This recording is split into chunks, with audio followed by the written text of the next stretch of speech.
Welcome student, সবাইকে আমার চ্যানেলে স্বাগত। আজকে আমাদের নেটওয়ার্কিং এর সেকেন্ড ক্লাস।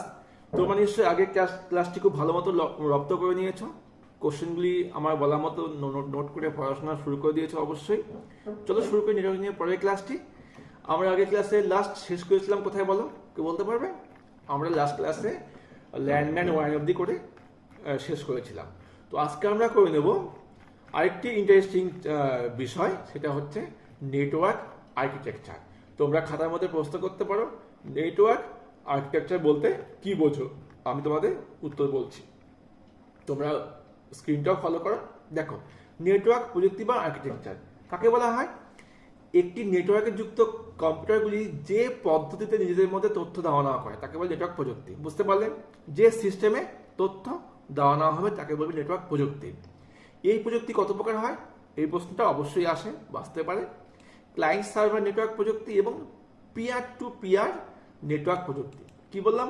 ক্লায়েন্ট সার্ভার এবং পিয়ার টু পিয়ার বা পি টু পি বলে এটাকে। ঠিক আছে? আচ্ছা, এবার ক্লায়েন্ট সার্ভার আর পিয়ার টু পিয়ার নেটওয়ার্ক প্রযুক্তি ব্যাপারটা কি? দেখো, ক্লায়েন্ট আর সার্ভার অবলিক দেওয়া আছে। ঠিক আছে? মনে করো আমি যে তোমাদের ক্লাস করাচ্ছি, অনলাইন ক্লাস, সেখানে আমি হলাম মেইন, তোমরা আমার স্টুডেন্ট। তার মানে আমি হলাম সার্ভার, তোমরা হচ্ছে ক্লায়েন্ট। বুঝতে পারলে? তার মানে পুরো নেটওয়ার্কটা আমার দ্বারা বা সার্ভার দ্বারা নিয়ন্ত্রণ করা হচ্ছে। বুঝতে পারলে? তাহলে ক্লায়েন্ট সার্ভার নেটওয়ার্কে এক বা একাধিক শক্তিশালী কম্পিউটার বা কেন্দ্রীয় কম্পিউটার থাকে যাকে বলে সার্ভার। ঠিক আছে? অন্য সব কম্পিউটারগুলি তাদের ক্লায়েন্টকে নিয়ন্ত্রণ করে। এই ব্যবস্থাকে বলা হয় ক্লায়েন্ট সার্ভার প্রযুক্তি। আমি সংক্ষেপে বলছি, যে নেটওয়ার্ক প্রযুক্তিতে একটি শক্তিশালী কম্পিউটার বা সার্ভারের দ্বারা বাকি সমস্ত ক্লায়েন্ট কম্পিউটারগুলি নিয়ন্ত্রণ করা হয় তাকে বলে ক্লায়েন্ট সার্ভার আর্কিটেকচার। তোমার ছবিতে দেখতেই পাচ্ছ, এই হলো সার্ভার, এই হলো ক্লায়েন্ট কম্পিউটার। এবার এখান থেকে প্রশ্ন আসতে পারে, ক্লায়েন্ট সার্ভারের কি কি সুবিধা অসুবিধা? প্রথম সুবিধা হচ্ছে এই নেটওয়ার্কে কোনো কাজ সার্ভারের ছাড়া করা সম্ভব নয়। তবে বুঝতে পারছি, যেহেতু সার্ভার আছে, ওকে ছাড়া কোনো কাজ করা সম্ভব নয়, ওর অনুমতি লাগবেই। দ্বিতীয় কাছে, এই নেটওয়ার্ক অনেক দূর পর্যন্ত বিস্তৃত, ফলে অনেক ব্যবহারকারী কোনো রকম অসুবিধা ছাড়াই সুস্থভাবে নেটওয়ার্ক ব্যবহার করতে পারে। তারপর প্রশ্ন কি বলছে? এই ক্ষেত্রে একটি শক্তিশালী কম্পিউটার প্রয়োজন হয়, তাই ক্লায়েন্টগুলি মাঝারি মানে হলেও হবে। এর মানে হচ্ছে এই কম্পিউটারটা একটু দামি লাগবে, বাকিগুলো কম দামি হলেও হবে। তারপরে কি বলেছে?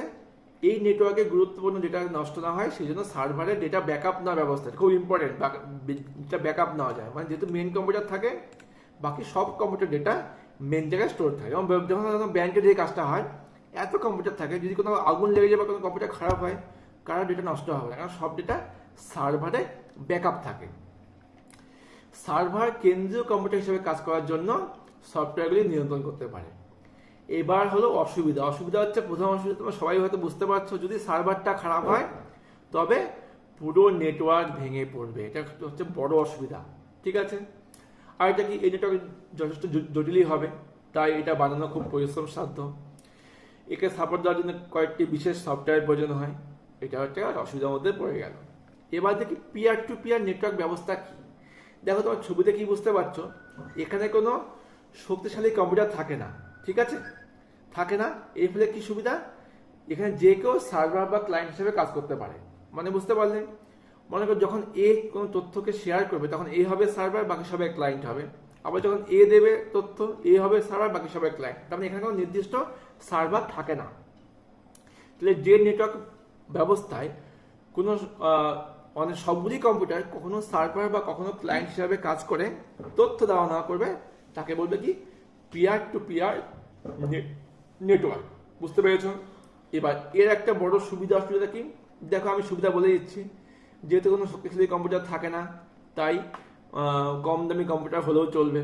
আর সমস্যা কি হবে? যেহেতু সার্ভার থাকে না, তাই ডেটা ব্যাকআপ নেওয়া যায় না, ডেটার সুরক্ষা থাকে না। বুঝতে পেরেছো? এগুলো সুবিধা অসুবিধা পড়ে যাবে। আমি সুবিধাটা এখানে তোমাকে দিয়ে দিলাম স্ক্রিনে। তোমরা চাইলে স্ক্রিন পজ করে, ভিডিও পজ করে লিখে নিতে পারো। অসুবিধাটাও এখানে দেওয়া আছে। ঠিক আছে? এবার দেখো, এর একটা পার্থক্য আসতে পারে, দুটো বা তিনটে পার্থক্য আসতে পারে। পার্থক্য তোমরা ওখান থেকে বানিয়ে দিতে পারবে। সার্ভার থাকে, সার্ভার থাকে না, সার্ভার থাকলে কি সুবিধা, সার্ভার না থাকলে কি সুবিধা। বুঝতে পেরেছো? দেখো, পার্থক্য খুব ভালো মতো দেওয়া আছে। আচ্ছা, এবার দেখে নেব তথ্য পরিবহন। তথ্য পরিবহনকে আবার দুভাগে ভাগ করা হয়েছে। কি কি? সমান্তরাল পরিবহন আর ধারাবাহিক পরিবহন, যাকে বলা হয় প্যারালাল ট্রান্সমিশন আর সিরিয়াল ট্রান্সমিশন। পৃথক পরিবহন আবার ধারাবাহিককে আবার দুভাগে ভাগ করা হয়েছে, পৃথক আর যুগপৎ, মানে অ্যাসিনক্রোনাস ডেটা ট্রান্সমিশন আর সিনক্রোনাস ডাটা ট্রান্সমিশন।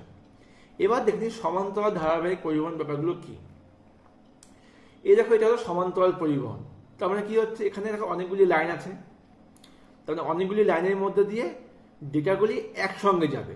যেমন এখানে 0 1 1 0 0 0 1 0, এই কটা ডেটা, এই 8টা বিট একসঙ্গে যাচ্ছে। তার মানে যে তথ্য পরিবহনে অনেকগুলি লাইনের মধ্যে দিয়ে সবগুলি ডেটা একসাথে যায় তাকে বলে সমান্তরাল পরিবহন। আর ধারাবাহিক পরিবহন কি?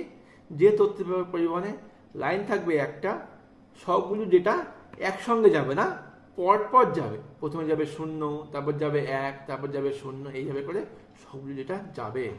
বুঝতে পারলে? এবার ধারাবাহিককে আবার দুভাগে ভাগ করা হয়, পৃথক আর যুগপৎ। মানে পৃথক যুগপৎ কিন্তু ধারাবাহিক পরিবহনের মধ্যে পড়ে। পৃথকে কি হয়, একের পর এক যাবে। আর যুগপৎ মানে কি হয়, কয়েকটাকে নিয়ে একটা গ্রুপ বানানো হবে। এই তিনটা একটা গ্রুপ হলো, এই তিনটা একটা গ্রুপ হলো, এই একটা গ্রুপ হলো, গ্রুপ গ্রুপ করে যাবে। বুঝতে পারলে? তো এটা ব্লকের আকারে যাবে। এই হলো পৃথক পরিবহন আর যুগপৎ পরিবহনের মধ্যে পার্থক্য। পার্থক্যটা পরের পৃষ্ঠায় আসে, তোমরা একটু ভিডিওটা পজ করে লিখে নিও। দেখো, এই ক্ষেত্রে একের পর এক যায়, এই ক্ষেত্রে ব্লকের মতো করে যায়। এখানে স্টার্ট বিট স্টপ বিট থাকে, এখানে স্টার্ট বিট স্টপ বিট থাকে না। এইভাবে করে তোমরা লিখে নিও। হ্যাঁ, ওকে স্টুডেন্ট। এবার আমরা দেখে নিই ব্যান্ডউইথ। ব্যান্ডউইথ কি? ব্যান্ডউইথ আমরা প্রত্যেকে ইন্টারনেট ব্যবহার করার সময় বুঝতেই পারি। কি ব্যাপার? কোনো তথ্য প্রেরণের মাধ্যমে সর্বোচ্চ এবং সর্বনিম্ন কম্পাঙ্কের মধ্যবর্তী যে গ্যাপটা, তাকে কি বলছে? তাকে বলছে ব্যান্ডউইথ। কি বললাম? তথ্য যে পাঠানো হয় তার একটা স্পিডের কম্পাঙ্কের ভাগ থাকে, কখনো কম্পাঙ্ক বেশি হয়, কখনো কম্পাঙ্ক কম হয়। এই যে দুটার মধ্যে গ্যাপ, এই গ্যাপকে কি বলছে? ব্যান্ডউইথ। ব্যান্ডউইথকে আবার আমরা মানে ব্যান্ডউইথ আবার দু প্রকার হয়। একটা হয় অ্যানালগ ডেটার ক্ষেত্রে ব্যান্ডউইথ হয়, একটা হয় ডিজিটাল ডেটার ক্ষেত্রে ব্যান্ডউইথ। তো ডিজিটাল ডেটার ক্ষেত্রে ব্যান্ডউইথ মাপা হয় কেবিপিএস, এমবিপিএস, জিবিপিএস একক দিয়ে। আচ্ছা, কেবিপিএস এমবিপিএস মানে কি? Kilobit per second, megabit per second, gigabit per second. আবার অ্যানালগের ক্ষেত্রে মাপা হয় কি দিয়ে? Kilo hertz, mega hertz, giga hertz. Hertz কিন্তু সাউন্ডের একক, যদি অ্যানালগ টেলিফোনে কথাবার্তা বলতে ব্যবহার করা হয়, তাই একে কিলো হার্জ, মেগা হার্জ একক দিয়ে মাপা হয়। তোমরা একটু লিখে নিবে খাতার মধ্যে। এবার চলে আসি চ্যানেল ক্যাপাসিটি। চ্যানেল মানে কি? চ্যানেল মানে হলো তার। একটা তারের মধ্যে দিয়ে ক্যাপাসিটি মানে ক্ষমতা, একটা তারের মধ্যে দিয়ে সর্বোচ্চ যত পরিমাণ ডেটা পাঠাতে পারবে। কি বললাম? কোনো ট্রান্সমিশন মাধ্যমের মধ্যে দিয়ে সর্বোচ্চ যে পরিমাণ ডেটা ট্রান্সমিট করা সম্ভব হয় তাকে বলা হবে ওই চ্যানেলের ক্যাপাসিটি। বুঝতে পারলে? একে মাপা হয় কোন একক দিয়ে? বিপিএস দিয়ে মাপা হয়। বিপিএস এর ফুল ফর্ম কি? Bit per second. এটা কিন্তু ইম্পর্টেন্ট কোশ্চেন একটা। এবার আমাকে জানতে হবে কমিউনিকেশন চ্যানেল কি। কমিউনিকেশন মানে কি? যোগাযোগ। চ্যানেল মানে তার। তাহলে কি হবে? ল্যান নেটওয়ার্কে একটি কম্পিউটার থেকে অপর কম্পিউটারের মধ্যে যোগাযোগ রক্ষা করার জন্য যে কেবল বা তার ব্যবহার করা হয় তাকে বলা হয় কমিউনিকেশন চ্যানেল। বুঝতে পারলে? তবে যে তার ল্যানে ইউজ করছে তাকে বলছে কমিউনিকেশন চ্যানেল। এই তারগুলি আবার কয় প্রকার? 3 প্রকার দেখা দেওয়া আছে। Fibre optic cable, twisted pair cable, coaxial কেবল। এই 3টি তারে আবার অনেক বড় গল্প আছে, আমরা এটা এই পরবর্তী ভিডিওতে আলোচনা করব, তোমরা অপেক্ষা করবে। ঠিক আছে? আচ্ছা, এবার দেখে নিই আরেকটি প্রশ্ন আমাদের আসে, বড কি, বড রেট কি, এগুলো প্রশ্ন আসে। এটা উত্তর তোমাদের বলছি আমি। মোডেমের মধ্যে দিয়ে ডেটাকে যে আদান প্রদান করা হয় তার যে হার, তাকে দুটো একক দিয়ে মাপা হয়। একটা বিপিএস মানে বিট পার সেকেন্ড, আমরা যা আগে জানলাম, একটা বড। এবার বডটা কি? দেখো, মডেমের মধ্যে দিয়ে কোনো ইলেকট্রনিক সিগন্যাল বা তড়িৎ সংকেত পাঠানোর সময় দশার পরিবর্তন হয়, মানে ভোল্টেজের বা কম্পাঙ্কে আপ ডাউন হয়। এই যে দশার যে পরিবর্তন হচ্ছে তাকে বলা হচ্ছে বড। ঠিক আছে? তাকে বলছে কি? বড। এবার মনে করো এবার প্রতি সেকেন্ডে, তাহলে বডের সংখ্যা তোমরা পেয়ে গেলে। এবার যদি বলে বড রেট কি? প্রতি সেকেন্ডে যতবার দশার পরিবর্তন হচ্ছে, মানে প্রতি সেকেন্ডে, তাকে বলছে কি? বড রেট। ঠিক আছে? আচ্ছা, এবারে দেখে নিচ্ছি বেস ব্যান্ড আর ব্রডব্যান্ড নেটওয়ার্ক কি। এই প্রশ্নটা তোমাদের আসে। বেস ব্যান্ড কি? যে নেটওয়ার্কে কেবল বা তার একই সময়ে একটিমাত্র সিগন্যাল বহন করতে পারে, তখন তাকে বেসব্যান্ড নেটওয়ার্ক বলে। আর ব্রডব্যান্ড কি? যে নেটওয়ার্কে কেবল বা তার একই সময়ে একাধিক সিগন্যাল বহন করে তাকে বলে হচ্ছে ব্রডব্যান্ড নেটওয়ার্ক। এই দুটো প্রশ্ন তোমরা লিখে নিবে। ওকে, এবার দেখে নি নেটওয়ার্কের উপাদানগুলি কি কি। দেখো, নেটওয়ার্ক, একটি কম্পিউটার নেটওয়ার্ক গড়ে তুলতে গেলে কম্পিউটারের বাইরেও আরও অনেক অত্যাবশ্যকীয় উপাদান প্রয়োজন হয়। কোনো নেটওয়ার্কের কী কী উপাদান বা কম্পোনেন্ট প্রয়োজন হবে তা পুরোপুরি নির্ভর করছে নেটওয়ার্কের ধরন বা বিস্তৃতির ওপর। কী কী উপাদান তাহলে দেওয়া আছে? একটা আছে সার্ভার, একটি আছে ওয়ার্ক স্টেশন, ঠিক আছে, আর একটা আছে নেটওয়ার্ক ইন্টারফেস কার্ড। এবার দেখো, সার্ভার তো আমরা আগে আলোচনা করলাম, তাও একবার বলে নিই। নেটওয়ার্কে যে সকল কম্পিউটারগুলি file, data, program, software, printer, scanner ইত্যাদি হার্ডওয়্যারগুলোকে নেটওয়ার্কে সরবরাহ করে, মানে যেটা হলো এক কথায় মেন কম্পিউটার, তাকে বলবে কি সার্ভার। সার্ভারকে আবার দুভাগে ভাগ করা হয়। কি কি? নেটওয়ার্কের সার্ভার দুই প্রকার, একটা কি ডেডিকেটেড সার্ভার, একটা নন ডেডিকেটেড সার্ভার। এইবার দেখে নাও ডেডিকেট ব্যাপারটা কি। মনে করো আমি বললাম আমাকে স্টুডেন্টকে, তোকে এই কাজটা করতে হবে, তার মানে ওকে আমি নির্দিষ্ট করে দিলাম যে ওই এই কাজটা করবে, তাহলে ওটা হলো ডেডিকেটেড সার্ভার। যেমন দেখো, আমাদের আগে বললাম ক্লায়েন্ট সার্ভার নেটওয়ার্ক, ওখানে ক্লায়েন্ট নির্দিষ্ট আছে, ও সার্ভার, ওকে বলা হচ্ছে ও ওই কাজটাই করবে। আর পিয়ার টেবিলে কি হচ্ছে, কোনো সার্ভার নির্দিষ্ট নেই, যে কেউ যখন তখন যে কাজটা করতে পারে, ওটা হলো নন ডেডিকেটেড। দেখো কি বলছে, যে এই ধরনের সার্ভার তথ্য সঞ্চয় এবং সেই সঞ্চিত তথ্যের বন্টন করার কাজে ব্যবহার করা হয়। বুঝতে পারলে? সাধারণ কম্পিউটারকে এই ধরনের সার্ভার হিসেবে ব্যবহার করা যেতে পারে যদি নির্দিষ্ট করে বলা হয়। বা নন ডেডিকেটেড সার্ভার কোনটা? এই নেটওয়ার্কে এই ধরনের সার্ভার যেমন একদিকে ওয়ার্ক স্টেশন এবং অন্যদিকে সার্ভার হিসাবে কাজ করে তথ্য দেওয়া নেওয়া করে, একে বলা হয় নন ডেডিকেটেড সার্ভার। আচ্ছা, এবার দেখো কি বলছে, আবার এই ডেডিকেটেড নন ডেডিকেটেড ছাড়াও আরও তিনটে সার্ভার আমরা ব্যবহার করতে পারি। কি কি? ফাইল সার্ভার, কমিউনিকেশন সার্ভার এবং প্রিন্ট সার্ভার। ফাইল সার্ভার ব্যাপারটা কি?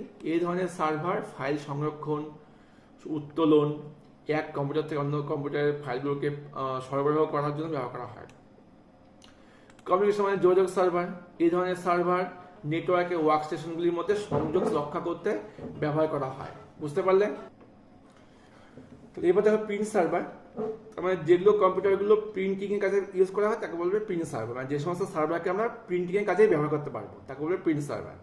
ওকে, এবার দেখে নিই ওয়ার্ক স্টেশন ব্যাপারটা কি। ওয়ার্ক স্টেশন বা নেটওয়ার্কে যতগুলো কম্পিউটার ইউজ করা হবে তাদের প্রত্যেককে বলা হবে কি ওয়ার্ক স্টেশন। বুঝতে পারলে?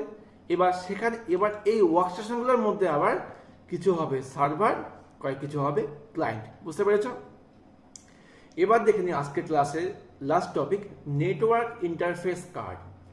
এই নেটওয়ার্ক ইন্টারফেস কার্ডটা কি? দেখো, এই কার্ডটা দেখতে এরকম হয়। এই কার্ডটা আমাদের ক্যাবিনেট বা সিপিইউ এর ভিতরে লাগাতে হয়। এটার ফুল ফর্ম হচ্ছে, এটা শর্টকাটে বলা হয় NIC, full form network interface card. একটি নেটওয়ার্কের কার্ড বা নেটওয়ার্ক অ্যাডাপ্টার নামেও সর্বাধিক পরিচিত, যা নেটওয়ার্কে ভুক্ত প্রতিটা কম্পিউটারকে ইনস্টল করতে হয়।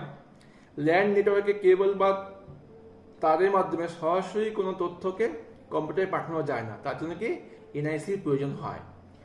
এই এনআইসি হলো এমন এক ধরনের যন্ত্র যা একটি কম্পিউটারের সাথে অন্য কম্পিউটারগুলিকে ফিজিক্যালি যুক্ত করে। বুঝতে পারলে? এনআইসিকে দুভাগে ভাগ করা হয়। একটা হচ্ছে মাদারবোর্ডের মধ্যে এই কার্ডটি ইনবিল্ট থাকে, মানে বেশিরভাগ মাদারবোর্ডে এটা ইনবিল্ট থাকেই, আমাদেরকে এক্সট্রা করে ঢোকাতে হয় না। মানে আমরা নেটওয়ার্কে ওই যে কেবলটা যে জায়গাতে ঢোকাবো, যে পয়েন্টে, ওটাই হচ্ছে কিন্তু এনআইসি থাকে। অথবা মাদারবোর্ডে পিসিআই স্লটের মধ্যে আলাদাভাবে লাগাতে হয়, অন্য অংশটা এই পিছন দিকে থাকে। বুঝতে পারলে? এই যে পয়েন্টটা দেখা যাচ্ছে এখানে আমাদের ওই তারটাকে পিন দিয়ে লাগাতে হয়, ওই পিনটাকে আবার বলা হয় কি RJ45। তো এই হলো আমাদের আজকের ক্লাস। তো আজকের ক্লাসে আমরা কি কি শিখলাম একটু রিক্যাপ করে দিই।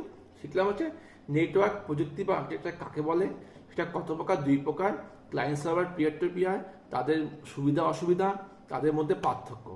তারপরে শিখলাম তথ্য পরিবহন কত প্রকার, সমান্তরাল, ধারাবাহিক পরিবহন, ধারাবাহিক কত প্রকার, অ্যাসিনক্রোনাস, সিনক্রোনাস, মানে পৃথক আর যুগপথ, তাদের মধ্যে পার্থক্য। তারপর শিখলাম কি ব্যান্ডউইথ কি, ব্যান্ডউইথ একক কি। তারপর শিখলাম চ্যানেল ক্যাপাসিটি, কমিউনিকেশন চ্যানেল, তারপর শিখলাম বড কি, বড রেট কি, বিপিএস কি, তারপরে কি শিখে নিলাম বেসব্যান্ড নেটওয়ার্ক কি, ব্রডব্যান্ড নেটওয়ার্ক কি। তারপরে আমরা কি শিখলাম বলো স্টুডেন্ট, নেটওয়ার্কে কি কি অংশগুলি বা যন্ত্রপাতি আছে বা কি কি অংশ আছে, সার্ভার, ডেডিকেটেড সার্ভার, নন ডেডিকেটেড সার্ভার, এগুলো ছাড়াও আর কি আছে, ফাইল সার্ভার, প্রিন্ট সার্ভার আছে। আর কি শিখলাম সবার লাস্টে, এনআইসি। চলো স্টুডেন্ট, দেখা হচ্ছে পরবর্তী ক্লাসে। তোমরা খুব মন দিয়ে ক্লাসগুলো দেখতে থাকো আর খাতায় প্র্যাকটিস করতে থাকো আর সাথে মুখস্থ করো, তোমার সামনে পরীক্ষা। বাই।